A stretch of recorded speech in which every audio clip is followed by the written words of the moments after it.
il y a deux principes importants qui, pour nous, doivent guider la mise en œuvre du tronc commun. Un principe d'exigence et un principe de bienveillance. Ou un principe de bienveillance et un principe d'exigence. C'est selon. Le futur tronc commun doit viser à conduire un plus grand nombre d'élèves vers la réussite scolaire, aider, je l'ai dit, chacun à développer le maximum de ses possibilités. Il s'agit d'une démarche éducative qui combine les principes de bienveillance et d'exigence. À cette fin, il importe que dans le respect de la liberté pédagogique,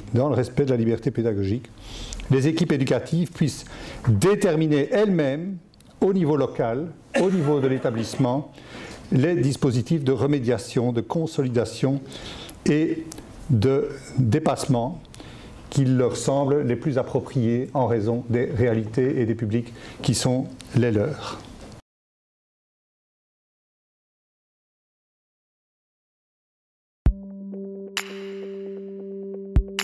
On doit poursuivre, on a 20 millions récurrents qui ont été mis au budget depuis 4 ans maintenant. Un budget qui vaut pour tous les réseaux, c'était quand même une grande première, pour des investissements, pour de la rénovation ou des constructions de bâtiments qui créent des nouvelles places.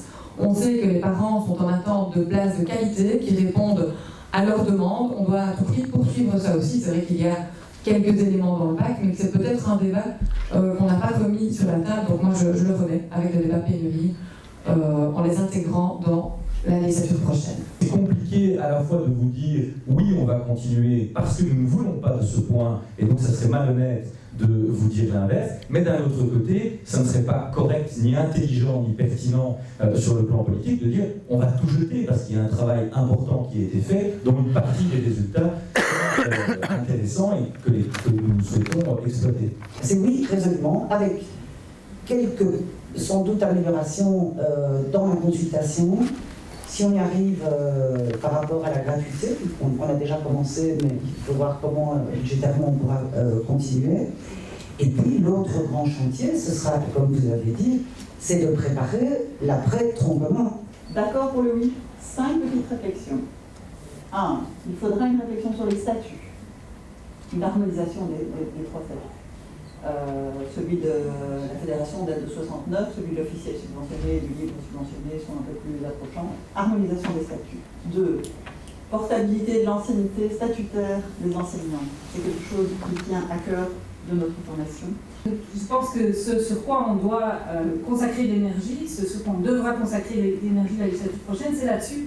Qu'est-ce qui va changer dans chaque classe? Qu'est-ce qui va faire que chaque enseignant aura plus de plaisir à apprendre et sera mieux à enseigner et sera mieux outillé à permettre à chaque élève finalement de s'épanouir et de s'émanciper? C'est ça que doit être au cœur de la législature prochaine